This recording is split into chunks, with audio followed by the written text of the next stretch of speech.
Caros ouvintes, estamos aqui de volta da FCE Pharma, mais um episódio gravado aqui nessa feira em São Paulo.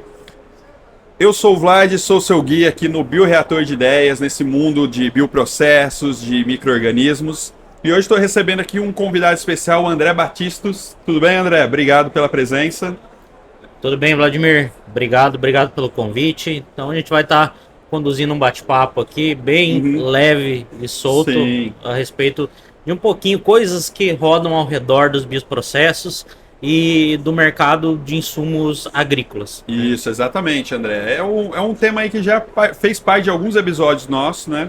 Acredito que quem está ouvindo a gente já aprendeu muito sobre isso.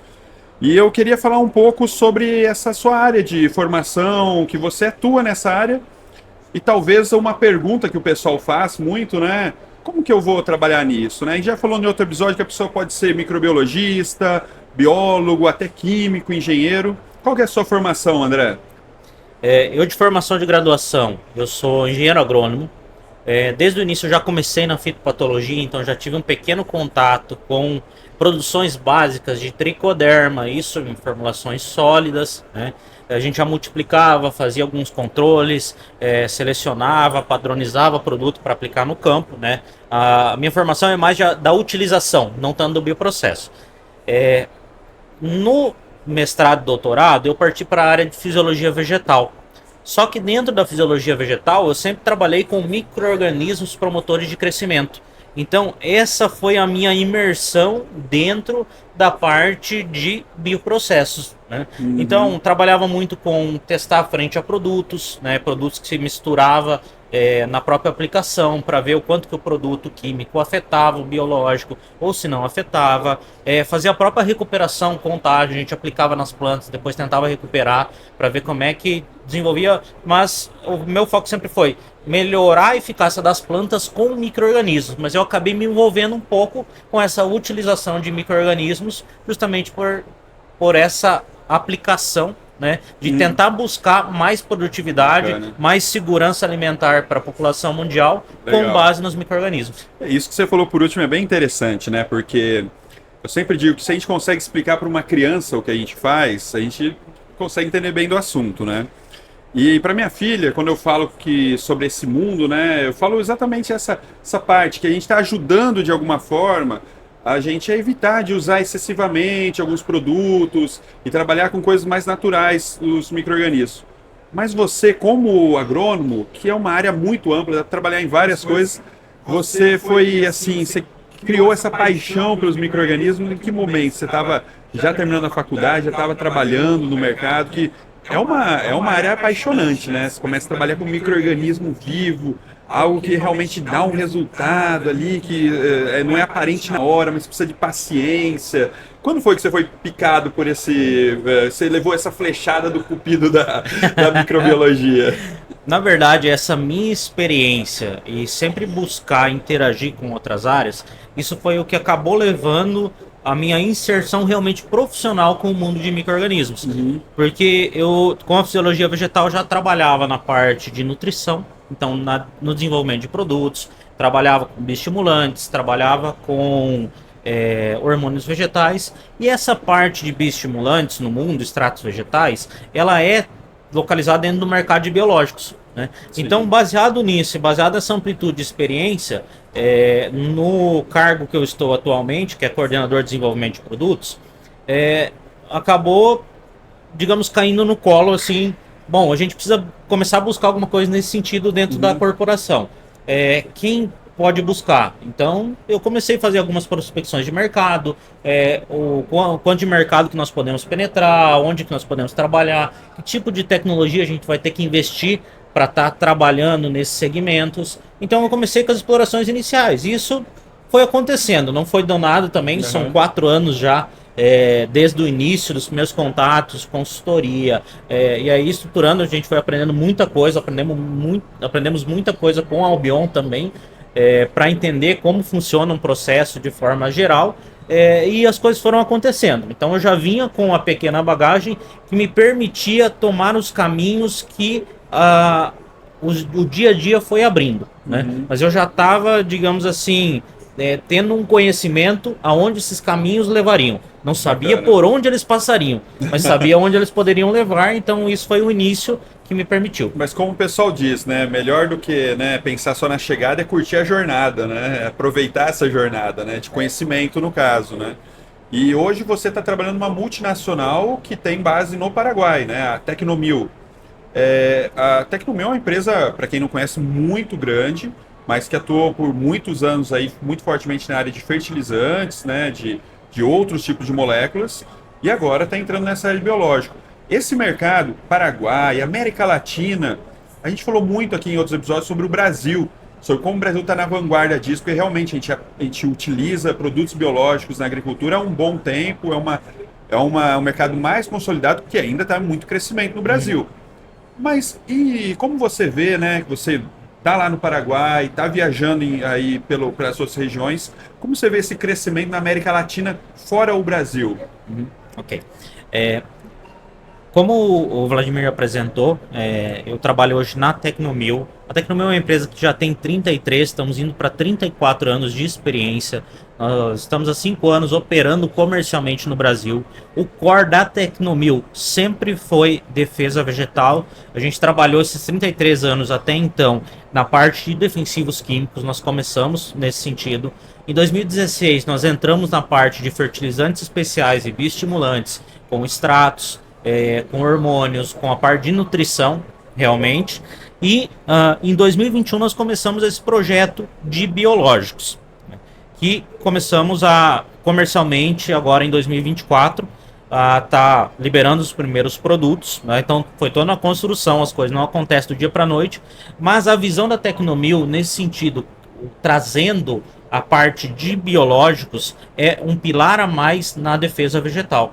Então, a defesa vegetal ela é composta por controle químico, controle biológico, controle cultural, evitar alguns momentos de plantar tal cultura, tem áreas que não deveriam receber determinadas culturas, ou é mais apta a outras culturas. Então, os métodos de controle são integrados, e o biológico é um pilar a mais que vem a somar. Um ponto que nós vemos também, o biológico é uma situação que pode proteger muito os químicos a longo prazo. Sim. Isso também é um pilar de fortaleza que nós vemos nisso. Por quê? Hoje, no mundo, nós temos perdido eficácia de moléculas muito mais rápido do que nós conseguimos descobrir novas moléculas. Ou combinar novos produtos. Hoje nós temos piramidado muitas moléculas para melhorar o controle no campo. O biológico, por um lado, ele tem o seu tempo de adaptação no campo, tem os seus desafios, você tem que saber, precisa de muita informação para utilizar. Mas, por outro lado, ele tem uma amplitude, uma gama, que isso permite tá fazendo controle de resistências que podem estar escapando dos químicos. Então, é uma ferramenta que ele não é contra o químico, ele é uma ferramenta exatamente complementar, em conjunto, né, para proteger as ferramentas importantes e para a gente ter também opções mais sustentáveis. Então, são mercados que trabalham em conjunto. Se o biológico me permitir eu ter um bom controle ou melhorar a eficácia do meu químico, significa que eu vou ter que usar menos ingrediente ativo por área. Também eu estou reduzindo. Então a gente vê muita sinergia nesse mercado. Além do que, os biológicos, a gente está trabalhando nas primeiras gerações, digamos, de biológicos. Hoje tem se entregado muitos micro-organismos, mas a partir dos micro-organismos nós podemos tirar produtos derivados deles, ou na própria biotecnologia mais profunda mesmo, de manipulação genética, a gente pode encontrar outras soluções. Isso a nível América Latina, né? O Brasil é o grande pujante como player na América Latina nesse mercado de biológicos, mas a Argentina também é um player importante, tem bastante tecnologia. O Paraguai, onde a gente está sediado como indústria, fica ali no meio, entre Brasil e Argentina, né? Tanto fisicamente quanto nessa questão de momento, né, do biológico, do uso, né? E hoje, basicamente, o Paraguai é um importador de insumos biológicos, tanto do Brasil como da Argentina, né? Então, a Tecnomil tem montado essa indústria pensando também no mercado brasileiro. Nós atuamos comercialmente Brasil, Paraguai e Bolívia. Então, essa indústria que nós montamos em parceria com a Albion é justamente para virar a chave do Paraguai. Né? A gente quer ser competitivo com empresas de ponta no ramo de biológicos, estamos investindo para isso e nós queremos virar a chave de Paraguai ser um importador de produtos, ser um exportador de produtos, né? Ah, bacana. E como você disse, né, as moléculas químicas, a gente chega num limiar ali que a gente não consegue, às vezes, buscar novas tecnologias, buscar novas ferramentas de uso na agricultura, enquanto os micro-organismos têm uma ampla gama que a gente nem explorou ainda. A gente pode até bioprospectar micro-organismos exclusivos do Paraguai, da Bolívia, da Argentina, que provavelmente são micro-organismos que vão até se adaptar melhor àquele cultivo, àquela área ali. Então, assim, é um mundo realmente que a gente só está raspando a superfície ainda, né, André? Tem muita coisa para se explorar. Eu acho que isso que é gostoso, né? Tipo, tá realmente na vanguarda disso, explorando, buscando tecnologias que hoje a gente não tem, e pode ser que daqui a um ano a gente já tenha já comercialmente. É isso que eu acho que é fascinante nessa parte biológica e mostra que a gente está só começando isso ainda, não? O legal desse ramo de biológicos é o seguinte, não tem rotina. Ah, bacana, Não né? tem. Isso é legal, né? Você cria os processos, aí pessoas vão executar, mas sempre tem coisa nova para estar desenvolvendo, para estar trabalhando, então não tem rotina. Para quem não gosta de rotina e gosta de fazer coisa nova todo dia, é um mercado sensacional. É pesquisa pura e do jeito que ela é mesmo, o estado puro dela, né? Não, e mais que pesquisa, é o seu trabalho que você consegue ver o impacto, porque isso vai para o mercado. Né? Bacana, eu vim da pesquisa, fiquei 5 anos na parte de pós-graduação e a gente desenvolvia muitas pesquisas, só que a gente tinha essa dificuldade de virar e ver o impacto realmente que elas vão ter. Né? Então, o ramo privado te permite isso, né? Você está desenvolvendo, trabalha na tecnologia, trabalha na formulação, trabalha na execução de tudo para ser um produto que isso vai no mercado. Né? Você vai ajudar um cliente, você vai colaborar com o cliente para estar melhorando também a vida dele, facilitando, dando soluções mais práticas. Assim, sem falso populismo, assim, é claro que a empresa, né, uma empresa comercial, ela é montada no intuito de obter lucro. Mas você como pessoa, né, as pessoas que trabalham nisso, obviamente tem uma satisfação pessoal de ver aquele produto dando certo, ver aquele produto realmente dando um retorno para quem tá investindo nele. Isso é muito prazeroso, como você disse, né? Você olhar e falar, olha, isso aqui realmente está mudando, ou nesse caso até revolucionando, né, o mercado, a ponto de, olha, eu estou usando menos agrotóxico, usando menos pesticidas que podem vir a causar algum mal. Ou como até um outro participante aqui do podcast falou em outro momento, a questão de você até o ganho social. O cara que aplicava um produto químico, ele estava ali com a possibilidade até de ter uma doença, né? Porque ele estava aplicando, às vezes, sem EPI adequado, tudo bem. Mas o biológico não, né? Ele pode até promover essa questão social do funcionário da fazenda poder estar trabalhando com mais segurança, sem adquirir nenhuma doença nesse sentido. E lembrando, como você disse, que realmente existe essa colaboração. Vai se usar endoquímico, mas o biológico vem para ajudar em muito, né, nesse mercado. Você vê assim que hoje o Paraguai assim, um mercado que está bem adaptado a usar biológico, está realmente com essa visão de, olha, o biológico veio para ficar e vamos usar aqui no país? Hoje nós vemos isso, né?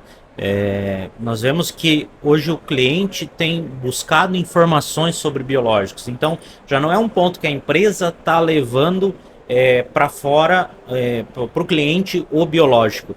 O cliente já está pedindo para as empresas soluções biológicas e eles já estão adaptados com alguns ativos biológicos, mas também tem outros ativos que vão entrar no mercado.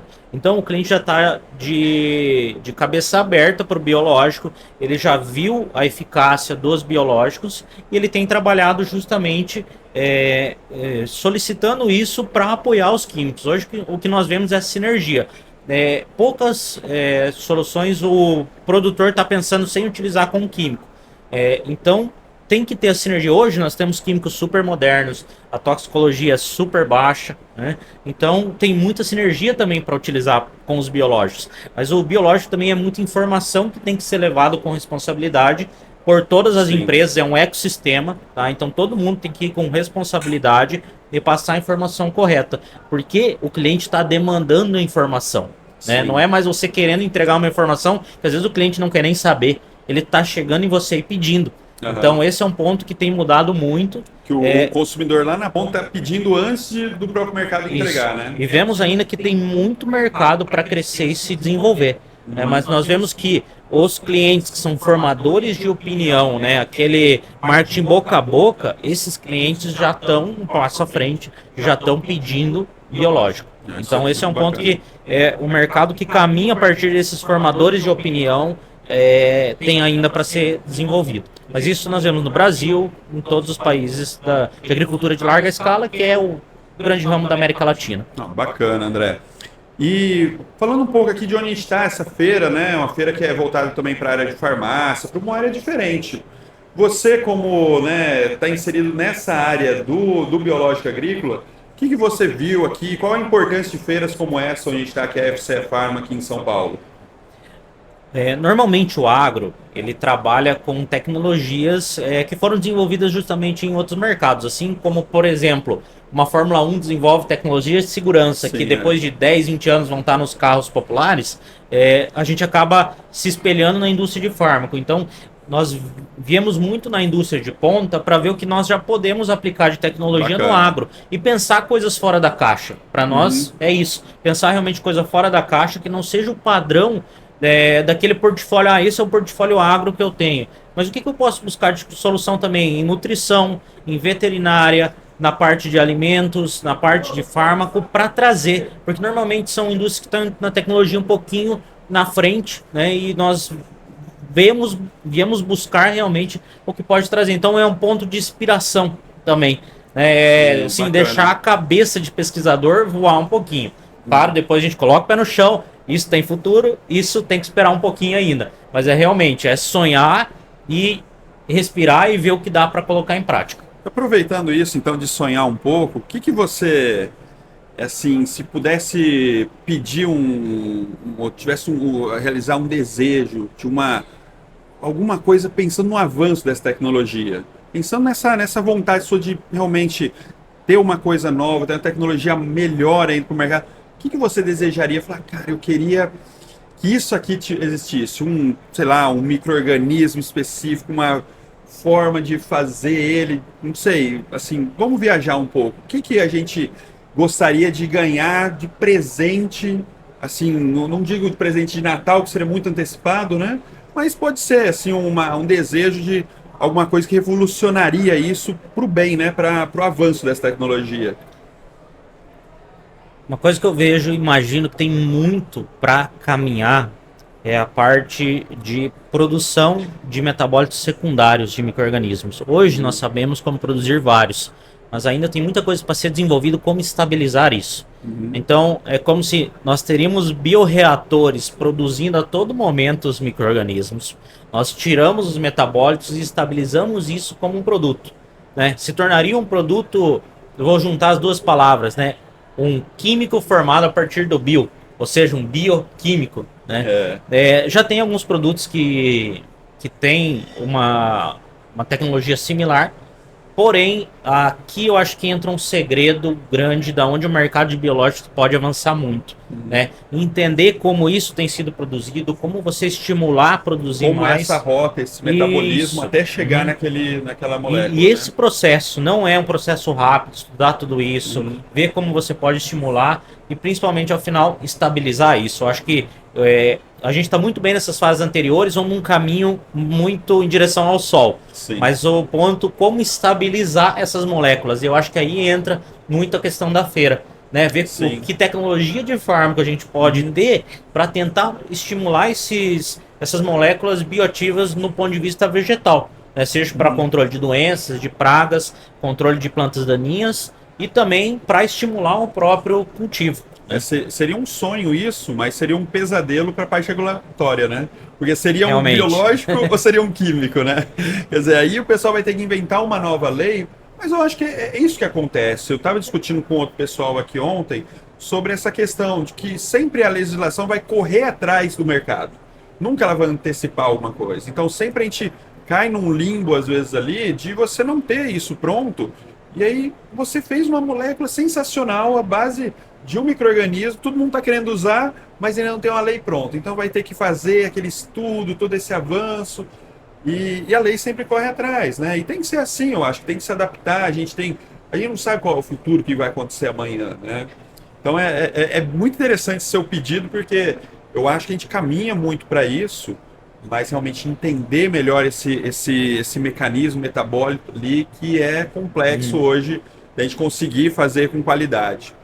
Realmente, Vladimir, é uma modernização regulatória, mas eu tive a oportunidade em 2020 de visitar o Vale do Silício. Né? Bacana. E o pessoal falava assim, ó, realmente você tem que se atrever a fazer coisas novas, né? Porque você só vai conseguir regulamentar o que você entender. E se você não fazer uma coisa nova para você entender, você não tem como regulamentar.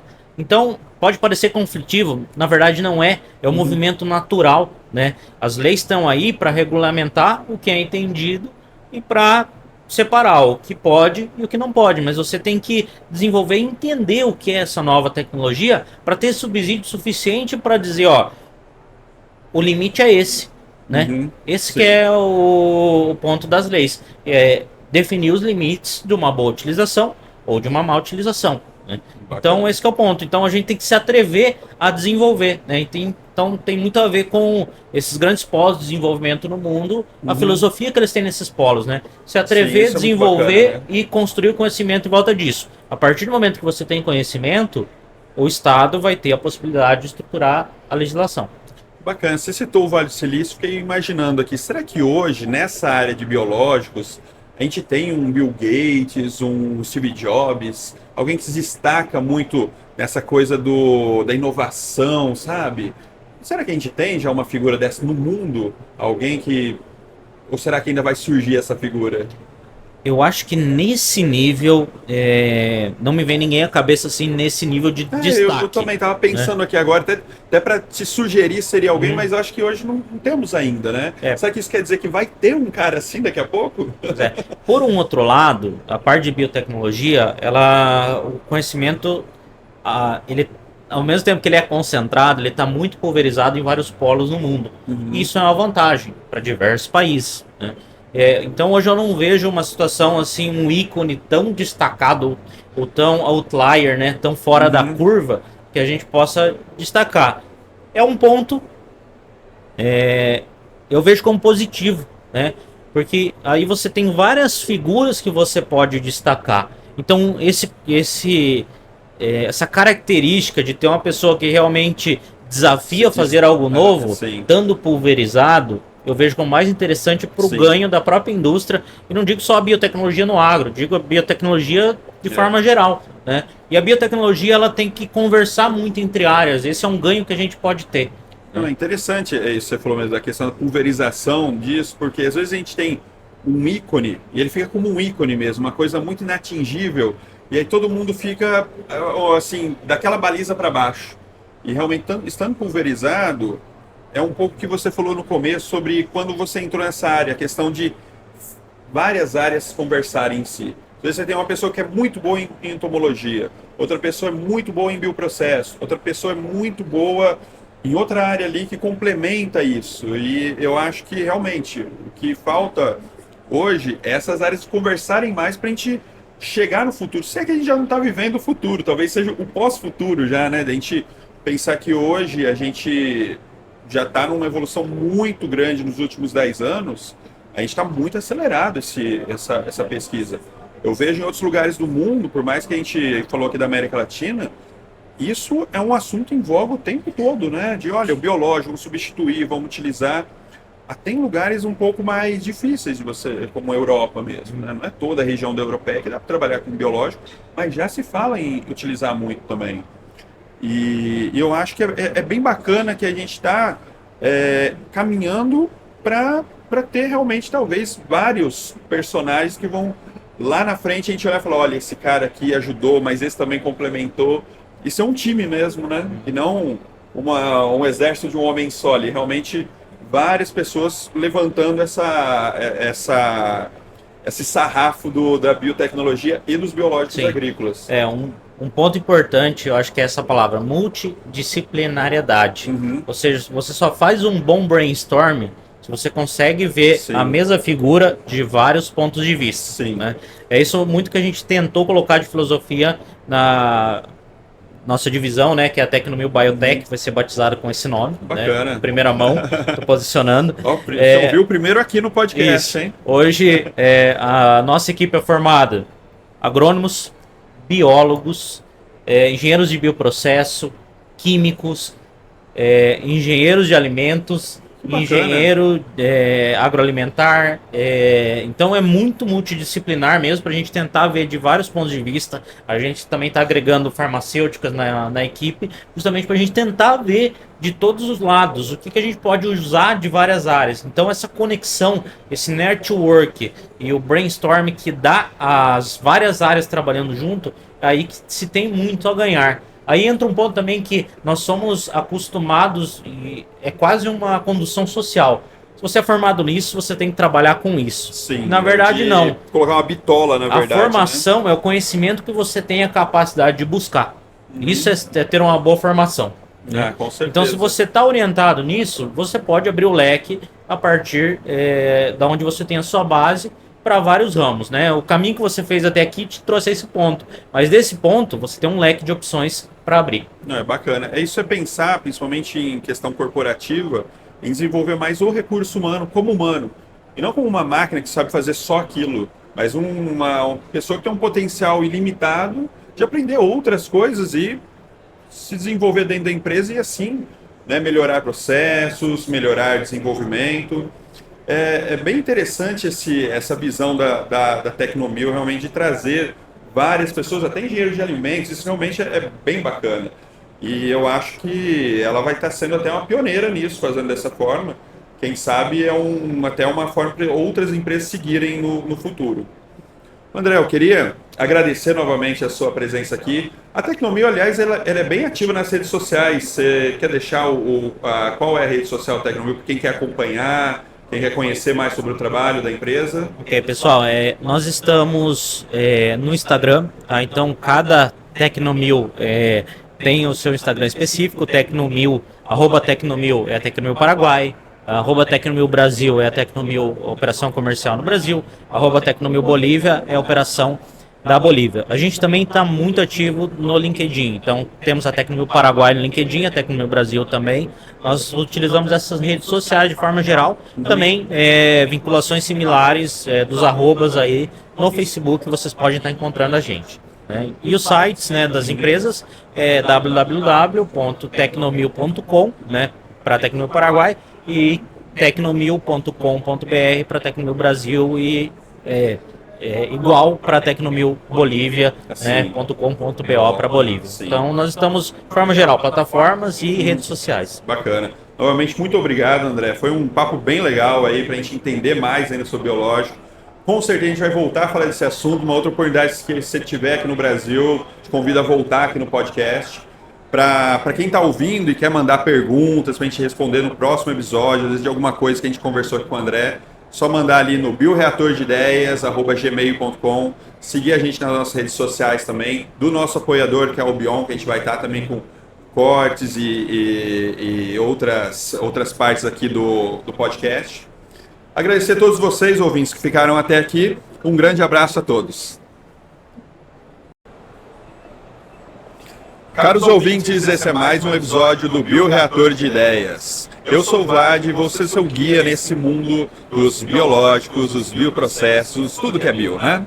Estamos aqui novamente na FCE, mais um episódio gravado aqui dentro da Feira Farmacêutica e de Cosméticos, está acontecendo aqui em São Paulo, né, no São Paulo Expo. E dessa vez eu trouxe aqui para conversar com a gente Camilo Del Cistia, que é cofundador da Quimera Biotecnologia. A gente já vai falar um pouco sobre essa profissão dele, mas hoje, pessoal, é um episódio muito interessante para quem quer aprender mais sobre bioprocesso, com um produto que provavelmente você que está nos assistindo ou consome, ou já consumiu, ou vai consumir, ou conhece alguém que consome, que é a nossa famosa loira gelada, cerveja. Camilo, muito obrigado aqui pelo aceitar o convite, pela presença. Obrigado, Vladimir. Muito obrigado pelo convite. Camilo, você fundou a Quimera Biotecnologia, você é um biomédico, correto? Sim, sou biomédico. Vamos explicar para o público de casa o que faz o biomédico, a sua profissão. Como você explicaria, né, para quem não entende disso, né, o que faz um biomédico? Na verdade, bom, um biomédico, na verdade, estudou ciências biológicas, basicamente isso. Só que voltado mais para a área de saúde humana, a minha formação, né, para saúde humana. Mas eu acabei indo para a área de pesquisa, né, trabalhar com genética molecular e logo depois biociências. Então, desde o começo, quando me formei, né, trabalhava com análises clínicas, fui para fazer o mestrado e no mestrado eu já comecei a trabalhar com produção de moléculas recombinantes, que é basicamente um processo de fermentação utilizando bactérias. Sim, vamos dizer que foi o bichinho da pesquisa te picou e aí você ficou infectado para sempre. Não saí mais. Então, até para o pessoal entender, você faz o cultivo, né, de células, diferente Sim. do que a gente comentou em alguns episódios sobre cultivo de micro-organismos, você faz o cultivo de células. Buscando qual aplicação que seria? Bom, hoje na Quimera, né, a gente trabalha com células de mamíferos, né? Produção de células de mamíferos, cultivo de células de mamíferos. Essas células elas são modificadas geneticamente para a produção de um hormônio, né? E esse hormônio ele é utilizado para a veterinária, na área de reprodução animal. Basicamente é um hormônio que induz a vaca, né, os animais a produzir os óvulos para ser realizada a inseminação artificial. Quer dizer, ajuda na reprodução desses animais. Sim, né? Você sincroniza o cio, né, dos animais, sincroniza o período de reprodutivo, né, para você poder, por exemplo, você fecha um rebanho de vacas, né, vamos dizer assim, você fecha um rebanho de vaca, você deixa todas elas no mesmo momento reprodutivo e insemina elas.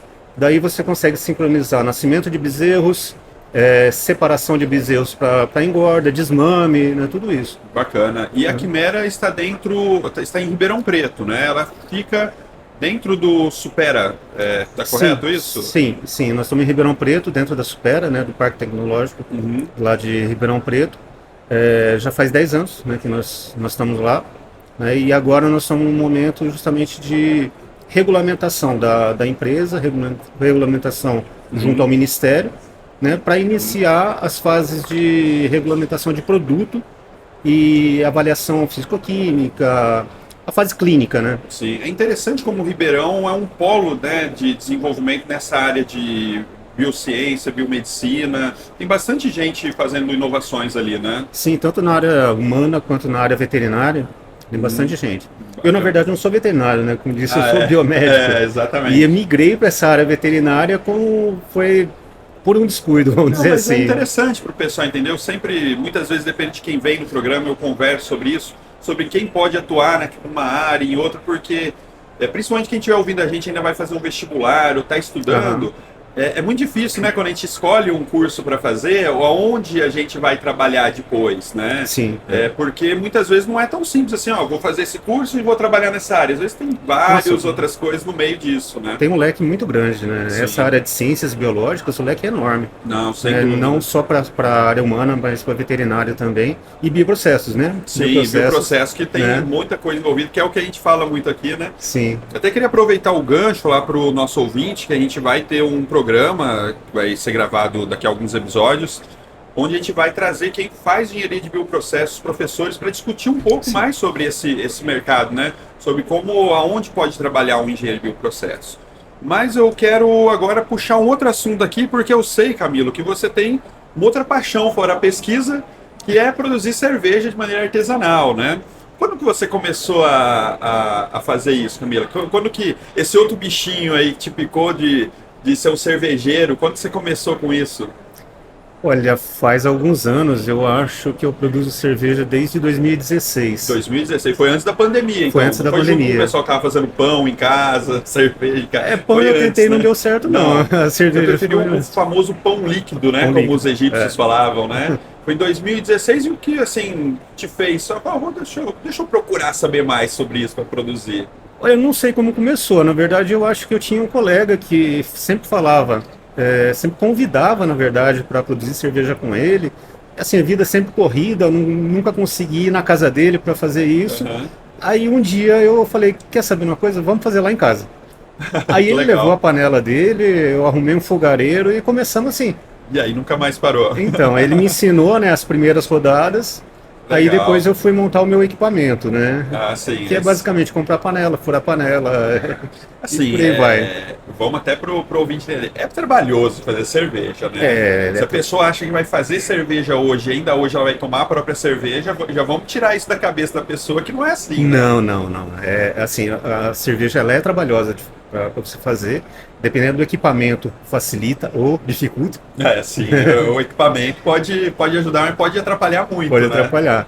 Mas basicamente o que é o fazer a cerveja, né? O primeiro dia de fazer a cerveja é basicamente você utilizar os grãos, né? A cevada, um trigo.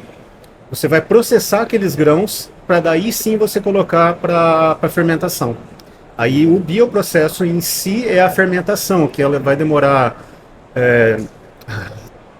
Por exemplo, tem cervejas que ficam prontas por 7 dias. Elas Sim. não são boas. Mas a gente vai falar um pouco disso sobre os tipos de cerveja, né? Não Sim. é todas iguais, né? Não, Pra deixar claro tem muita isso, né? variedade. Muita Então, variedade. se ficar pronto com 7 dias, quer dizer, rapidez não é qualidade nesse mercado. Não é qualidade. Não é qualidade. Quem tem pressa, come crua, toma cerveja ruim, então. Sim.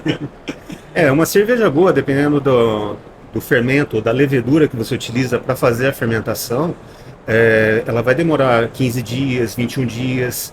Tem cervejas de 45 dias, né? Tudo Então, depende se a pessoa tiver com sede, melhor ela comprar uma cerveja pra ir fazendo a cerveja, né? Pra ir tomando enquanto faz, né? O gostoso é você fazer o segundo lote, né? Que você toma, sim, você vai tomando você a primeira. faz tomando a primeira, né? Bacana. É sempre assim. Mas até pra quem tá ouvindo entender, Camilo, qualquer um consegue fazer em casa, porque a gente tá falando com você que teve uma formação nessa área, provavelmente isso também te levou a ter um gosto por isso. Mas vamos pensar numa pessoa que não é da área. Qualquer um consegue fazer isso em casa hoje em dia? Consegue. Hoje em dia você pega receitas pela internet, né? Você acompanha o processo todo de produção, mesmo sem entender de microbiologia, de bioprocessos, só tomando os cuidados básicos, né? Com um álcool, né? Para evitar contaminação, mas não é difícil de fazer. É trabalhoso, mas seguindo as regras certinho, dá para fazer sim. Mas a pessoa assim que se empenhar em fazer, dá para fazer com qualidade dentro do fundo de casa? Assim? Dá para fazer. Eu digo que eu não sou um cervejeiro artesanal, eu sou um cervejeiro caseiro. Eu nunca, tem uma diferença, nunca né? saiu de casa, né? Nunca saiu de casa, a gente sempre fez para o consumo próprio. Sim. E a gente acaba dando de presente, né, a cerveja para os colegas. Quem ganhou de presente não reclamou, provavelmente, né? Não, ninguém teve dor de barriga, não.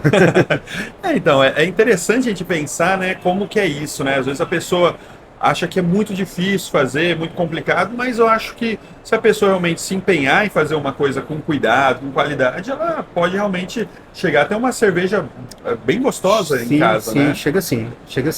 Você sabendo misturar os ingredientes certinho, sabendo qual o fermento que você vai utilizar, né? Qual a levedura que você vai utilizar. E principalmente, o pessoal fala que a cerveja artesanal é muito amarga, né?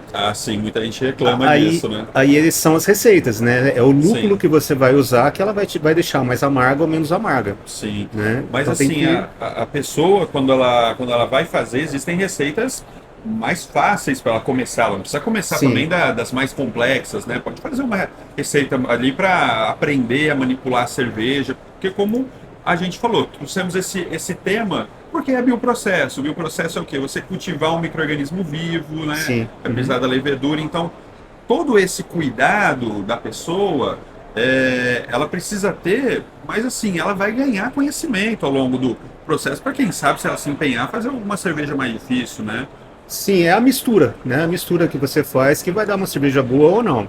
Sim. Mas basicamente, para você começar uma cerveja, basicamente, existem dois tipos de cerveja. A ale, que é de fermentação rápida, são as cervejas que saem mais rápidas. São mais fáceis de você produzir, porque você utiliza uma temperatura mais alta para fazer a fermentação. E tem as Pilsen, né? Que ela demora mais para fermentar e você tem que usar uma temperatura mais baixa. Então a Pilsen é mais difícil de fazer. A Pilsen é mais difícil. É engraçado porque Pilsen pelo menos no Brasil, é a mais popular, né? Sim. A diferença, basicamente, é assim, a Pilsen, você não quer tomar uma cerveja turva, né? Sim. Então ela vai demorar mais tempo para você poder fazer o processo de decantação da levedura, né? Eventualmente você tem que fazer um processo de filtração dela também. Sim. Né? Então ela é um pouquinho mais difícil de se fazer. Então para fazer a Pilsen ele precisaria ter mais equipamentos na casa dele para conseguir produzir. Olha, sim e não. Sim e não. Porque a gente usa algumas estratégias, por exemplo, como temperatura, né? Como eu disse. Uma fermentação de uma ale, que é mais simples de se fazer, você utiliza de 18 a 22 graus de fermentação. Tá? Uma Pilsen você vai utilizar 10 a 12 graus de fermentação. Então, quando você trabalha com essas temperaturas, você já coloca uma geladeira lá com um controlador. E já deixa na geladeira. E deixa na geladeira. Uhum. Aí, ao final do processo de fermentação, você baixa a temperatura. Você vai baixando a temperatura gradualmente e essa levedura ela vai decantando. Né? Você pode ter um fermentador, pode ser uma bombona mesmo, ou aqueles fermentador cônico, né? Sim, do fundo cônico. Isso. Né? Então você vai baixando a temperatura e aquela levedura ela vai sedimentando. Né? E dependendo do tempo que você deixa essa sedimentação, você já vai tirar uma cerveja límpida ou um pouco turva. Bacana. Assim, uma coisa que é interessante quando ele fala do bioprocesso na cervejaria é que, diferente de outros bioprocessos onde eu estou interessado na célula, ali eu estou interessado na produção da célula, que é o que a gente chama de metabólito, né? Sim. Que é o álcool e os outros aromas que ela vai produzir. Exato. Então, por isso que os fermentadores de cerveja são um pouco diferentes de cultivo celular, né? Então, você, por exemplo, na sua empresa, você quer que a célula esteja viva até o final. Sim.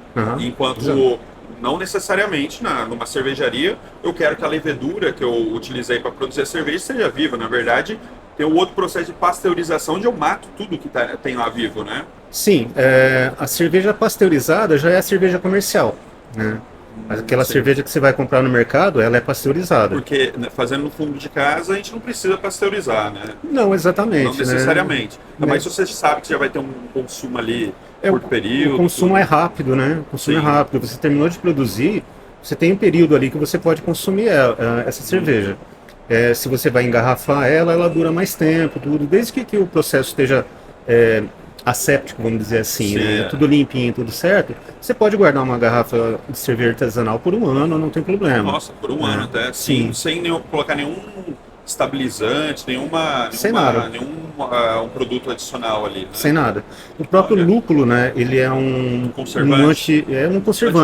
Ele é um antimicrobiano, na verdade. Exato, ele é antimicrobiano. Então deixa crescer outros micro-organismos que a gente não queira que cresçam na cerveja. Sim. Interessante. Exatamente. Até tem uma história interessante, né? O porquê do lúpulo. Começou com as IPAs, né? Que são as Indias Pale Ale. Ah, sim, né? Tem essa historinha. IPAs, né? Por que é India Pale Ale? Porque os britânicos eles produziam a ale, o ale, né? Que é a cerveja deles, só fermentada. Tem vários Pale Ale, tem várias. Sim. Né? Mas começou com a IPA, né? Que é a India Pale Ale, porque os britânicos produziam a cerveja e mandavam para as Índias. Só que a cerveja estragava no caminho. Olha só. Aí o que eles fizeram? Eles adicionaram o lúpulo para manter a cerveja até chegar na Índia. Então por isso que é Índia porque Pale Ale. estava sendo mandado para a Índia. Exato. Eu não sabia dessa história, que interessante. É Índia para as Índias Orientais, né? Sim. Então é Índia Pale Ale por causa disso, e foi a primeira cerveja que foi colocado o lúpulo. Olha só, que bacana. Para conservar a cerveja durante o transporte. Legal. Aí que vem o amargor da cerveja, né? A partir da IPA, né? Daí todas as outras cervejas foram adicionadas. Seguiram essa linha, sim. Exato. Interessante, Camilo. Aproveitando que a gente foi lá na Inglaterra, você imagino que como todo bom profissional, né, para você fazer alguma coisa, tem que conhecer, tem que provar, né? Você já provou cerveja de outros lugares, você gosta provavelmente de provar, né, cervejas diferentes. Eu mesmo sou assim, quando eu estou num lugar diferente, eu quero provar a cerveja do local, para conhecer. Você já provou muita cerveja? Já provei algumas. Isso eu peco um pouco, na verdade. Eu gosto de algumas cervejas. E durante aquele começo, né, do entusiasmo, no começo a gente provava de tudo, né? Hoje já tá mais difícil, né? Mas sim, já provei algumas cervejas diferentes. As IPAs, né? A gente sempre prova. A Guinness, né? Que é uma cerveja um pouco diferente, né? Tem aquelas que tem aroma de laranja, de coentro. Umas frutadas, assim, né? As Wheat Beers. Wheat Beers, né? Na Holanda eles têm muitas assim, sim, né? Da Holanda. E assim, então vamos fazer essa volta ao mundo, vamos viajar um pouco. Onde que, se você pudesse agora, a gente pegar um avião aqui, ó, no aeroporto aqui de São Paulo, a gente viajar para algum lugar do mundo para tomar uma cerveja muito boa.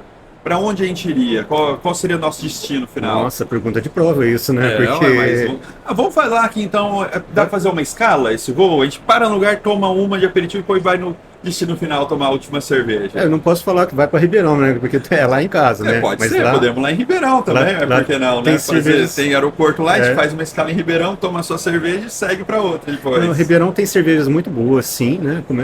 As artesanais começaram lá com força. Além do que a gente falou no começo, o Ribeirão também é um polo cervejeiro. É um polo cervejeiro. Né? Acho que Ribeirão e Piracicaba, no interior de São Paulo, são dois lugares onde se fomentou muito essa questão da cervejaria artesanal, sim, comercial, né? Tirando o estado de São Paulo, né, Ribeirão, esses lugares, tem por exemplo, no sul tem cervejas muito boas. Uhum. Bom, São Paulo também tem a Baden-Baden, né? Sim, ali em Campos do Jordão. Campos do Jordão. Né? Sim. Tem Petrópolis, em Petrópolis tem cervejas boas, a original, né, aquela cerveja da Antártica, né, de Petrópolis. E no sul, né, Blumenau também tem uma cerveja muito boa, Santa Catarina tem também. Santa Catarina, Rio Grande do Sul. Fora do país, onde você diria que tem alguma cerveja que você gosta muito, assim, que você já provou, ou que você tem curiosidade de provar, assim? A Guinness, né? A Guinness você gosta bastante? A Guinness eu gosto, é uma cerveja bem forte, né? Difícil de tomar. Escura, né? A Guinness, uma vez eu fui para Irlanda, eu vi um outdoor que colocava assim, que uma em cada 3 pints, né? Que é o copo que eles servem nos pubs lá na Europa, era Guinness. Ou seja, ela estava com aquele outdoor dizendo que ela tinha 1/3 do mercado irlandês. Sim. O que parece pouco, né? Que é menos da metade. Mas é que são tantas marcas irlandesas que você tem em cerveja que os outros 2/3 é dividido entre milhares de cervejarias. Então, realmente eles têm uma força muito grande, até como cultura irlandesa, né? Deles adorarem a Guinness, de tomarem Guinness. É uma cerveja totalmente... Como seria a classificação dela? Seria uma... Não é uma bock ela, né? Olha, agora me fugiu a classificação dela. Ela é uma cerveja bem forte. Olha... Eu posso até lembrar, mas agora não me fugiu. Não, tranquilo. É só realmente que assim, ela é uma categoria bem específica, né? É uma categoria bem específica mesmo. Bom, a Guinness é uma cerveja, na Irlanda, a Escócia, né? São países muito bons de fazer cerveja, sim, né? Sim. O Reino Unido, né? O Reino Unido tem cervejas muito boas lá. Aí você vai para a Alemanha também, muitas cervejas boas, né? Eu acho que são esses países. Estados Unidos está crescendo muito. Estados Unidos também tem muita cerveja boa. Tem alguma cerveja que você já ouviu falar, já viu e teria curiosidade de provar, assim, que você fala, nossa, essa aqui parece, ou de algum país, algum tipo de cerveja, que você, nossa, isso aqui parece ser uma coisa interessante, e que você não provou ainda? Tem uma cerveja que, se eu não me engano, o nome dela é Sapporo, e tem uma mistura... Sapporo? Ela é japonesa. Japonesa? Olha só, bem diferente. Se eu não me engano, ela é misturada com saquê. Com saquê? Com saquê. Olha só. Daí é uma cerveja diferenciada. Então, uma vez eu tomei no México uma cerveja que era uma ITA, não era IPA. Que era feita no mesmo barril onde se fazia tequila.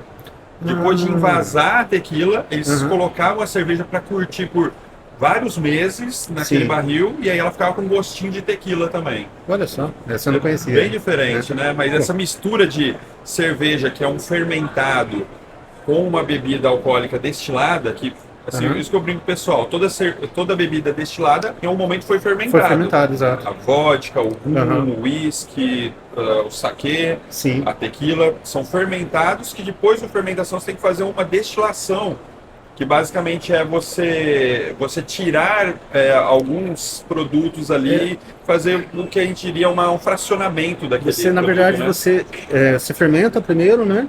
Onde você vai produzir o álcool. E depois na destilação, você vai extrair aquele álcool, né? Você vai ter uma concentração de álcool um pouco maior do que o fermentado, e vai trazer junto os aromas daquela fermentação já pro álcool. Então, basicamente isso. Toda bebida destilada, primeiro ela foi fermentada. Fermentou para depois destilar, né? Bacana. Exato. E assim, continuando essa viagem nossa ao redor do mundo, tem algum lugar que você já foi, alguma cerveja que você já tomou que você fala, cara, lá não quero voltar mais? Não precisa falar o nome, né? Às vezes o pessoal fica chateado, mas um tipo de cerveja falou, cara, essa não é para mim, não é uma cerveja que eu gosto, que meu paladar gosta. Tem uma cervejaria lá do Rio de Janeiro que trabalha com mistura arroz e milho na cerveja, não dá, não desce, É uma não desce. cerveja assim mais para cereal, assim, é um prato feito quase. Na verdade, o que acontece? O processo de produção da cerveja, basicamente a matriz dele é a cevada. Sim. Né? Você tem que fazer a cevada, você vai ter que extrair o açúcar dela, quebrar o açúcar dela para a levedura poder fermentar. É porque vai ser o alimento da Vai levedura, ser o né? A gente alimento tem da que levedura. disponibilizar isso para a levedura comer, da Sim. fermentação. Aí o que acontece com as cervejas comerciais? Eles acabam colocando outros carboidratos de fermentação rápida para produção rápida da cerveja. E isso muda muito o sabor da cerveja, fica totalmente diferente de uma artesanal. Aí é aquela questão que o pessoal fala, né? Se você tomar muito gelada, como você não vai sentir gosto Para nenhum, não sentir o gosto, né? aí pode até passar, né? Se você tentar tomar uma cerveja quente, não desce. Tem cervejas que você toma quente, né? Você toma Sim, tem que ser. Assim, eu acho que até nesses quente, países que temperatura são mais, ambiente, são né, mais vamos dizer. frios, tomar a temperatura ambiente, a gente tá falando de tomar 5, 10 graus às vezes. Aqui no Brasil, como é mais calor, a maior parte do tempo é difícil, né? Sim. Mas essa questão de realmente trocar esses ingredientes abaixa muito a qualidade da cerveja. Sim. Mas sim. tem algumas que às vezes o pessoal inventa, né? Coloca os sabores, algumas coisas muito, às vezes, exóticas, que fica difícil, às vezes, tomar mais que uma, né? Tem umas coisas bem diferentes que eu já vi por aí. Tem coisas diferentes. Hoje em dia o pessoal mistura bastante coisa. Eu mesmo, eu fiz uma receita que eu costumava fazer bastante. Eu colocava maracujá na cerveja. Ah, sim. Eu Tem não algumas que utilizam É. isso, fica bem bacana até. Eu não fazia uma IPA para não ficar tão amargo, eu fazia uma APA, né? Uma American Pale Ale. bacana. E essa cerveja eu colocava o maracujá, a fruta mesmo. Eu Colocava batia ela a fruta, inteiro lá. colocava o suco lá Aham. e ela ficava bem cítrica, então ela ficava leve de vai se ficar tomar. gostoso, Assim, para um churrasco é gostoso, que você vai Sim, tomar vai ficar lá no durante calor o dia, dia inteiro, né? ela é gostosa. É, bacana. Agora, aquelas cervejas mais pesadas é para tomar no clima frio, Ah, sim. é uma, Ou tomar duas, poucas, é, porque exatamente. senão não vai. Mas assim, pensando tanto na produção, como você falou, caseira, artesanal e pensando até na industrial, assim, de cervejas diferentes dessas que são feitas em quantidades muito altas, né? Tem algum avanço nessa tecnologia hoje? A gente pode dizer assim que foi feito, alguma coisa diferente? Porque a gente brincou no começo, né? Desde lá dos egípcios já se conhecia a cerveja. Sim. Então é uma cultura, assim, milenar praticamente, né? De produção de cerveja. É claro, pensar lá no Antigo Egito, ou até, né, na época medieval, hoje a gente evoluiu muito, né? Questão de controle de contaminação, de limpeza, sanitariedade. Aham. Mas nos últimos tempos, a gente tem visto alguma mudança, alguma melhoria para se produzir cerveja com mais qualidade ainda? Bastante, bastante. Na verdade, a ciência evoluiu de uma forma que, vamos dizer ciência no geral, né? Aham. Mas, por exemplo, a seleção das cepas de levedura, né? Diferentes cepas, diferentes fermentos produzem diferentes cervejas. Né? Então, hoje em dia, você consegue identificar essas cepas para a produção específica de uma cerveja ou outra. E também a levedura, o lúpulo. Né? O lúpulo, antigamente era produzido só na Europa, né? Só em países frios. Hoje em dia, por exemplo, a gente já consegue produzir lúpulo aqui no Brasil. Olha, tem Né? locais aqui no Brasil onde já se planta lúpulo, então. Sim, já tem vários locais. Conseguiu se adaptar o lúpulo para a produção às temperaturas do Brasil. Bacana. Então você consegue fazer essas modificações. Não, na verdade não foi uma modificação, foi uma adaptação, né? Do Sim. lúpulo para você produzir aqui no Brasil e conseguir ter a mesma cerveja, por exemplo, que você tem na Europa, Que legal. Assim, reduzindo o custo, né? eu até tenho um outro colega meu que também trabalha com cerveja, e ele trabalha assim, é um hobby, né, como é o seu, e ele comentou que ele estava buscando receitas medievais, receitas mais antigas, Sim. Uhum. e às vezes até para produzir na mesma condição que eles produziam lá, ou seja, buscar assim, fazer mais rudimentarmente a cerveja, para tentar chegar naquele sabor que o pessoal tomava lá. Mas eles diziam que eram sabores assim, absurdamente exóticos, do tipo, olha, isso aqui tem gosto de sela de cavalo. E, que gosto tem sela de cavalo? Mas eram coisas assim, muito realmente, assim, vamos dizer, eram aqueles sabores muito fortes, né? Levedura selvagem, né? Isso, trabalhar com levedura selvagem, sem ser levedura industrializada, já definida, pegar uma levedura ali que já é mais, como o nome diz, selvagem, mais difícil trabalhar com ela, domar ela, né? Que ela vai produzir exatamente o que você quer, né? Eu já vi pessoas tentando fazer isso, fazendo isso, na verdade. O que eles fazem? Eles fazem todo o processo de produção, da extração da cevara, tudo, e no final eles fazem a filtração da cerveja com folhas. Olha Eles só. pegam folhas da floresta, fazem bem aquela rudimentar cama, mesmo, né? fazem aquela cama, filtra toda a cerveja naquela folha e deixa fermentar. Olha Né? só. Eu já vi gente fazendo isso. Será que fica bom isso? Será? Não sei, eu nunca fiz. Né? E eu vi também uma levedura, se eu não me engano, chama Kveik, que é uma levedura viking. Que eles acham essa levedura em madeira de navios vikings Olha só. e meio que ressuscitaram essa levedura. Que maluquice E é essa, aí o hein? pessoal compra aqui no Brasil, você recebe um taquinho de madeira com a Com levedura. a levedura dentro. Você coloca o taquinho de madeira lá para fermentar a cerveja. E vai madeira e tudo lá, então, Vai tudo dentro. lá. Meu Deus do céu. São coisas exóticas mesmo. Não, mas é bacana como o pessoal vai longe, né? Realmente já reproduziu um sabor que de certa forma também se perdeu no tempo, né? Porque Sim. assim, não dá pra. Você não tem ninguém vivo naquela época pra perguntar, o que você é cerveja? Né? Então você tem que pesquisar e buscar, né? Isso é bem legal. Mas vamos fazer uma outra dinâmica aqui que vai levar a gente a pensar um pouco. Vou te ajudar aqui até nessa. Vamos montar. Tem muitos tipos de cerveja, né? Demais, demais. Algumas, como a gente falou, que pode ser que a gente nem provou, nem conhece. Vamos tentar escalar um time, aí do 1 a 11, um time de futebol das cervejas de boas cervejas. Começando no goleiro, né? Pensando no goleiro, você tem que ser uma cerveja ali segura, né? Uma cerveja, né, que não falha.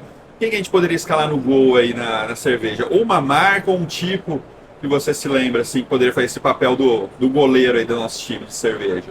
Poxa, é difícil. Muita cerveja. Eu acho que a Guinness é uma das Eu das pensei mais, também, porque o goleiro também é aquele... né, forte, né? É o cara também totalmente diferente do resto, como a gente falou, a Guinness é bem diferente, né? Talvez a Guinness podia ser o nosso goleiro aí nesse time, né? Sim, eu acho que a Guinness é uma cerveja assim, que não tem erro, né? Você sabe que ela é boa, ela é forte, ela aguenta. Exatamente. Né? Vamos pensar na nossa dupla de zaga agora ali. Tem que ser duas cervejas fortes também, né? Porque a zaga tem que ser aquele... para não passar ninguém mesmo. Tá, eu acho que a IPA, né? A IPA, né? A IPA tem várias marcas, é difícil de falar uma Mas que é assim, boa, né? a maioria realmente sempre é forte, encorpada. Você vai tomar, já vem aquele gosto forte na boca. Sim. Vamos pensar em alguém fazer uma dupla de zaga com ela ali, talvez uma APA mesmo, né? Uma APA. Uma APA é uma saída boa para quem não gosta de cerveja tão amarga. Né? Não, porque o zagueiro sempre tem que ter aquele mais o que destrói e o outro para sair tocando a bola, Sim, né? A APA talvez seja esse outro zagueiro aí, né? E nas laterais, que a gente pode colocar alguma cerveja. Aí tem que pensar uma cerveja mais rápida, mais leve, né? Que não precisa ser tão forte como essas. Então, tem as Vitbiers, né? Que são as cervejas de trigo. Né? Sim. Elas são encorpadas, né, mas é uma cerveja fácil de tomar, né? Ela vem até um pouco mais turva, né? Por causa do trigo. Sim. Mas é uma cerveja gostosa de tomar também. A Beach Beer pode ser. A gente pode colocar na outra lateral também alguma outra cerveja assim também leve nesse sentido. Talvez uma sour beer, alguma cerveja realmente que é diferenciada, mas que também não é tão pesada assim, talvez. Sim, o que você sugere? Eu acho que talvez uma Pilsen. Uma Pilsen, pode ser uma Pilsen, pode ser uma levinha ali, tudo, né? Uhum. Vamos colocar a Pilsen então na nossa lateral esquerda ali, então. E nosso meio campo, vamos pensar o meio campo ali. Aí você me ajuda. Vamos pensar ali, a gente pode pensar numa Bock, né? Que também é forte, sim, né? Sim, é verdade. Verdade. Talvez para ser nosso cabeça de área ali. Uhum. Agora a gente tem que pensar em umas diferentes, né? Porque normalmente no meio campo tem sempre aquele cara que faz a diferença, que dá aquele passe diferente, aquele drible diferente, né? Vamos pensar numa cerveja bem exótica aí, bem não tão tradicional, né? Não sei, tem alguma que você sugere, que você lembra, assim, você me pegou agora, diferente? pergunta de prova, viu? Porque tem muita cerveja diferente. A gente pode pensar a gente tá falando da APA, mas tem também as Pale Ales, né? Que são aquelas mais também fortes, né? Mas Uhum. têm gostos muito diferentes, né? E a gente pode pensar também no que tem muito lá na Irlanda, também as Red Ales, né? As Red Ales, é verdade. Red Que Ale, são né? bem diferentes, tem um Uhum. sabor bem marcante delas, Verdade. né? Para ser o nosso meio campo criativo ali, né? E no ataque a gente tem que colocar alguma cerveja matadora, aquela que você fala assim, cara, você vai provar essa aqui, não tem como você não gostar. O que a Ai, gente poderia caramba, colocar lá isso no vai ataque? depender muito do Ah, não, tem que paladar de cada pensar pessoa. numa assim que não seja tão diferente assim, que todo mundo. Eu pensei até na Pilsen no É, ataque, a gente colocou no lateral esquerdo aí, mas poderia pensar é que numa. mesmo dentro das Pilsens você tem variedades, né? Sim, verdade. A gente pode pensar numa alguma variedade nesse sentido. Uma Pilsen puro malte, assim, né? Que Aham. o pessoal goste. Quem mais a gente Tem- completa no time ali que a gente não colocou? Olha, eu não entendo tanto de futebol assim. Eu acho Não, que isso aqui. não. Tá faltando pelo Agora eu menos não sei. dois ali pra gente completar nosso Eu time só ali. tô, talvez, o Gandula, porque agora. De gandula a gente deixa essa aí que você falou de arroz e milho, deixa ela de Aquelas. gandula ali. Vamos pensar em colocar alguma outra cerveja ali. Seria algum tipo que a gente não falou aqui ainda hoje? Poxa, eu devia ter Os... trazido meu livro, porque tem muita cerveja, muita Não, cerveja tem mesmo. muita cerveja. Não, a gente pode pensar que eu comentei essas sour beers, né? Que são Sim, cervejas bem diferenciadas, realmente com sabor mais ácido, assim. Até são cervejas que É, não caem no gosto comum das pessoas, sim, né? elas são mais cítricas, né? Sim, eu acho que até o processo de fabricação tem algumas diferenças, né? Nessas sour beers, né? Olha, eu não conheço muito sour beer, mas assim, vai depender muito do ácido que você coloca, né? Se é um suco mais ácido, se é, né, até um sal, né, que você tem que Sim, colocar, né, um cloreto de sódio, alguma coisa assim, cloreto de magnésio, alguma coisa que você tem que colocar para poder dar para aquele poder dar sabor aquele, diferenciado, assim, sim, né? Entendi. E o que mais que a gente poderia falar de cerveja? Tem algumas cervejas que também, assim como a Guinness, são bem específicas, né? Que não existem, assim, uma receita padrão de se fazer, que só uma ou outra cervejaria que fazem. Lá nos Estados Unidos, que a gente estava comentando, né? Que os Estados Unidos também tem muita cerveja boa. Ali na região de Boston, tem algumas cervejas bem tradicionais dali, né? Que por sim, acaso foram trazidas dos irlandeses que vieram para sim, Boston, exato, né? Que tem algumas ali que são bem. Aliás, quando eu falei que tem a gente falou das cervejas lá da Irlanda, Red Ale, tem umas que são totalmente Irish mesmo, né? Que são tem a Irish Pale Ale, tem outras tem. outras diferenciações lá, né? Que são cervejas muito com receitas talvez até que vêm desses tempos medievais que a gente comentou, né? É assim, o processo, né, de fabricação da cerveja, né, ela é separada, né? Você tem a braçagem, né, que é Uhum. justamente quando você trabalha com malte, né? Com a Sim. cevada, com o trigo, o malte em si. Uhum. A própria braçagem já dá uma diferenciação ou não no resultado final da cerveja. Uhum. Né? Você trabalha ali com temperaturas, com diferentes tipos de moagem do malte, né? Diferentes torras, né? do malte. Aí você tem o malte mais torrado, o malte menos torrado, né? E qualidades também desse malte. Tudo isso vai diferenciar lá no final, né? Sim. Então, cada processo é totalmente diferente. É, O o bacana, equipamento também que o você está bacana da fazendo. pessoa fazer em casa, como a gente falou, no começo o ideal era fazer uma receita mais simples, Ah, sim, mas a partir do momento que ela domina, ela fica livre também para fazer, às vezes, um para processo que não é testar. nenhum desses, né? Uhum. Ela pode fugir das receitas tradicionais e falar, e se eu mudar isso aqui, se eu colocar um ingrediente diferente aqui, será que gosto vai ficar? Sim, Ela fica livre para fazer isso, né?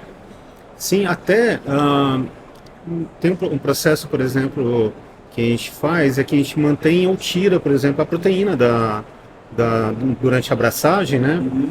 E com isso você vai ter mais espuma, menos espuma na Ah, cerveja. sim. Tem tudo isso, né? Você pode trabalhar A muito questão da espuma também é muito cultural, né? Porque aqui no Brasil a gente gosta de cerveja, principalmente o chopp com o colarinho, né? Sim, E tem países que o pessoal gosta de jamais sem colarinho. Eu sempre me deu a impressão que aquele colarinho da cerveja fazia parte de mostrar que realmente é uma cerveja mais fresca, que a cerveja sem colarinho já é uma cerveja que, principalmente falando de cerveja e não de chopp, uma sim. cerveja mais velha, talvez. Isso tem alguma. É real isso ou não? Tem, a cerveja ela perde, né? Aquela, na verdade, para a formação do colarinho são duas coisas, né? A proteína que tem naquele, você Sim. conseguiu extrair daquele malte, né? Daquela cevada, e o próprio gás carbônico, né? Sim. Que é produzido na cerveja após a segunda fermentação. Sim. Tá? Quando você faz uma cerveja artesanal, você pode gaseificar ela na garrafa ou no barril. E você pode fazer essa refermentação para produzir o gás. Você pode inserir o gás carbônico. Mas Né? boa cerveja, ela tem que ter Essa tanto de segunda espuma, fermentação. né? Sim, isso não vai. pode ser não ter nenhuma espuma, né? Ela tem que ter um pouquinho. Tem que ter um pouquinho. pouquinho. É que o excesso de espuma também mostra às vezes que tá meio que fora do padrão, né? Percebe de um chopp, vem lá um chopp com um colchão praticamente de tanta espuma que vem em cima da cerveja. Aí são né? duas coisas, ou tem muita proteína ou muito gás. E aí né? acaba perdendo o sabor em si também, né? Perde um pouco. Entendi. E assim, Camilo, a gente falou que qualquer um poderia começar a fazer. Se a pessoa quiser buscar esse conhecimento, o que você indica? Existe um lugar que a pessoa pode buscar, ou livros, ou até na internet? Onde ela pode buscar mais conhecimento para... O cara ouviu aqui e falou, cara, sair desse podcast com vontade de fazer cerveja. Onde que a pessoa vai procurar isso? Olha, dependendo de onde você mora, você pode ir direto naquelas lojas que vendem os equipamentos de cerveja, vendem, por exemplo, o malte, vende o lúpulo, vende o fermento. Ali, geralmente, eles te orientam. Você chega lá e fala, eu queria começar a fazer cerveja. A pessoa vai te mostrar, né? Fala, você precisa usar uma panela, ele eventualmente te dá uma receita ou outra para você começar a produzir, começar a testar, né, na verdade. Ele pode te dar algumas orientações. Existem cursos, né, diversos cursos. Eu conheço de Ribeirão, né? Ribeirão tem a fábrica da cerveja, tem a cooperativa da cerveja, onde eles dão cursos, né, de produção de cerveja. Bacana. A internet tem muita coisa. E livro? Tem algum livro que você indicaria a pessoa buscar para dar uma olhada? Ou às vezes até livro online hoje em dia, né, pessoal? Sim. O pessoal hoje em dia não gosta muito de livro físico, né, para ficar folheando ali. Olha, eu não sei te dizer um livro específico. Não tem. Tem vários. Se procurar Tem na vários. internet vai achar alguns de receita até mesmo, né? Receita. Na verdade, a primeira coisa que você tem que entender, né, que é um processo simples, não é complicado, não é complexo. Sim. Né? Mas assim, não é complexo entre parênteses, né? Você tem que entender os passos ali de produção da cerveja. Então, por exemplo, um livro que você identifica quais são as receitas, as categorias da cerveja, eu acho que isso é o básico. É para você saber o que você vai fazer. Vai fazer uma ale, vai fazer uma pilsen, né? Uma de trigo, né? Em qual classificação está aquela cerveja. E a pessoa tem que entender também que muitas vezes ela vai fazer, vai errar, tem que ter paciência. Como qualquer receita. A pessoa vai pegar, como a gente fala, uma receita de bolo, né? Quando fala receita de bolo, porque vem tudo certinho. Mas pode acontecer uma coisa errada e não ficar bom. Sim. Então a pessoa tem que ter essa paciência de fazer, tentar errar. É um processo de aprendizado. É um aprendizado. Mas você que passou por esse aprendizado, você acha assim, é prazeroso esse processo? Olha, é gostoso sim, é gostoso. Bacana. Né? Hoje você ainda tem feito algumas ali, ou hoje está dedicado muito ao trabalho e não tem dado tempo de fazer? Faz um tempinho que eu não faço, mas eu tenho um pessoal que a gente treina judô, né, junto. Bacana. E eu já estou combinando com eles. Vamos um dia lá para fazer uma cerveja. Gostoso. Né, tomar uma cerveja diferente. O dia de tomar a cerveja seguinte, que vai fazer. Né? O próximo churrasco para tomar a cerveja junto. Tá certo. Camilo, queria agradecer a sua presença aqui no nosso podcast. Esse assunto, com certeza, aí vai se alongar. A gente talvez vai fazer outros episódios. Já está convidado a voltar quando a gente for fazer outros episódios sobre esse assunto também. Agradeço mesmo por você ter vindo aqui durante a feira da FCE participar do nosso podcast. Imagina, que isso. Eu que agradeço. Obrigado novamente, Camilo. E para você, ouvinte, né, tem os nossos contatos para você entrar, perguntar alguma coisa, às vezes alguma cerveja que a gente não falou, você queira que no próximo episódio a gente fale. Nosso e-mail é bioreatordeideias, tudo junto, @gmail.com. Você também pode acompanhar a gente nas nossas mídias sociais, nas mídias sociais do nosso apoiador, que é a Albion. Além disso, como eu falei já no último episódio, você que está seguindo a gente, está acompanhando, está aprendendo alguma coisa diferente, manda aí um e-mail para nós, ou de alguma forma entre em contato pelas nossas redes sociais, que eu quero trazer aqui na próxima temporada quem assistiu essa temporada e aprendeu alguma coisa nova de bioprocesso.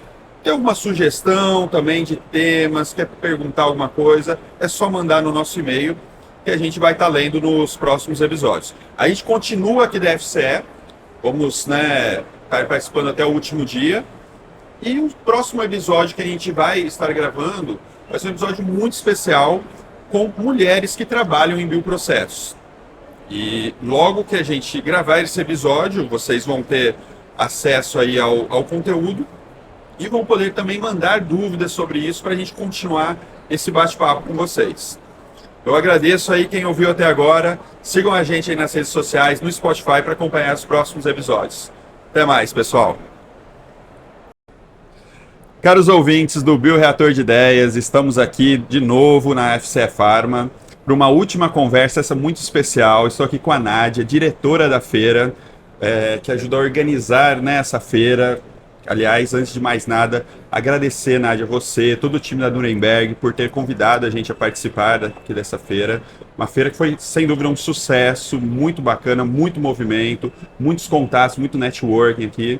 Muito obrigado por também vir aqui no nosso podcast para conversar um pouco com a gente. Ah, imagina, eu que agradeço o convite, eu que adoro bater papo, estou aqui com o maior prazer e fico feliz demais que a experiência de vocês, que a presença de vocês aqui foi produtiva, está alcançando expectativas, isso para mim é o melhor presente. Que bacana.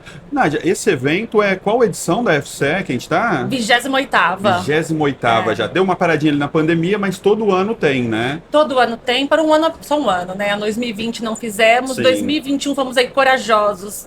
Verdade, 21 quase ninguém fez, né? A única multinacional que fez feira foi a Nuremberg Mestre do Brasil, foi com a FCE e acontecendo ao lado da PET em dezembro. Então saiu de data, fugiu de fora tudo. Totalmente do calendário. Mas foi muito bom para a gente poder mostrar para o mercado que as relações têm força, que dava para fazer as coisas com segurança.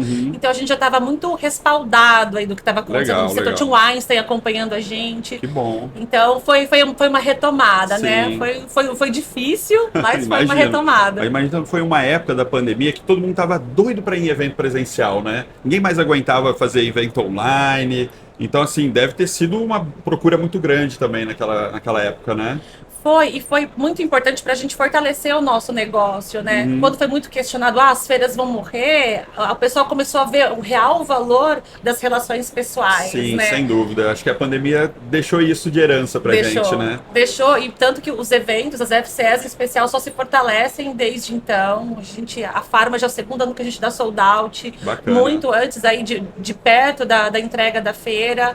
E isso pra gente é uma grande, acho que um carinho e muito obrigado a todo o mercado, né? Que confia no evento, confia no nosso trabalho, as marcas que estão aqui. Então, acho que a palavra que eu falo para todo mundo é sempre, olha, obrigada pela confiança. Isso nos fortalece para fazer eventos cada vez melhores. Que legal, Nádia. E é um evento muito grande, tem... Quantas empresas tem aqui, você sabe de cabeça? Aqui são mais de 400 estandes. 400 estandes, olha só. Olhando com marcas representadas, cerca de 650 marcas na feira. É um evento que começou 28 anos, um evento tradicional aqui em São Paulo, da indústria farmacêutica e de cosméticos, não podemos esquecer que é farma e cosméticos. Isso. É um grande desafio para você dirigir uma feira dessa, fazer ela funcionar? Como você vê esse desafio? É enlouquecedor.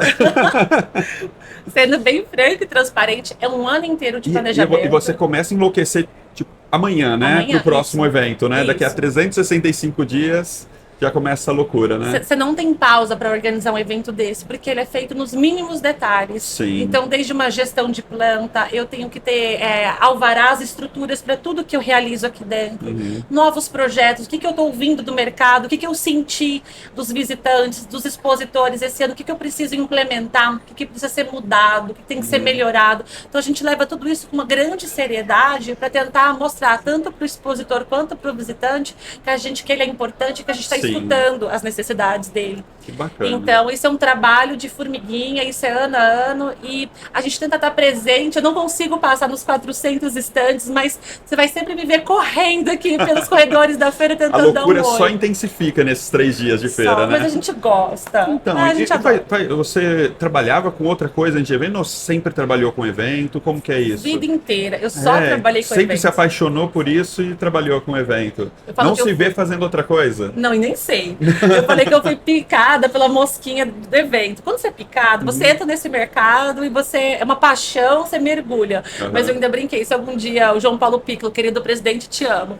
Se ele falar, Nádia, eu não sei nem furar coco pra vender coco na praia. Eu falei, olha, eu vou ter que realmente me esforçar e Você vai desenvolver fazer uma um habilidade. evento com os vendedores de coco na praia, Mas talvez, não é né? capaz de fazer isso, fazer uma barraquinha agitada ali. Mas é isso. A Nuremberg, na verdade, é uma empresa multinacional alemã, né? A origem Isso. dela, e organiza outros eventos muito, assim, gigantescos fora do Brasil. Você já foi a algum evento lá na Alemanha Já deles? fui em eventos na Alemanha, tem eventos no mundo inteiro. E esse ano a Nuremberg completa 50 anos de mercado e aqui no Brasil 15. Então, Olha. pra gente não é só uma entrega muito especial Sim. nas FCS, mas é um aniversário muito bacana das nossas feiras, né? Sim. Dos nossos. E vocês trazem, assim, novidades, tecnologias que vocês veem que são usadas nas outras feiras lá fora para as feiras no Brasil também? A gente se inspira muito em tudo que está acontecendo ao redor do mundo, mas quanto mais feiras a gente visita lá fora, a gente vê quanto a gente é mais cuidadoso com hospitalidade. Ah, é? Aqui no Porque Brasil, muito, você acha? Muito mais. Ah, que bacana. Eu visito muitas feiras do setor, sejam feiras da nossa promotora ou de outras promotoras, ao redor do mundo inteiro,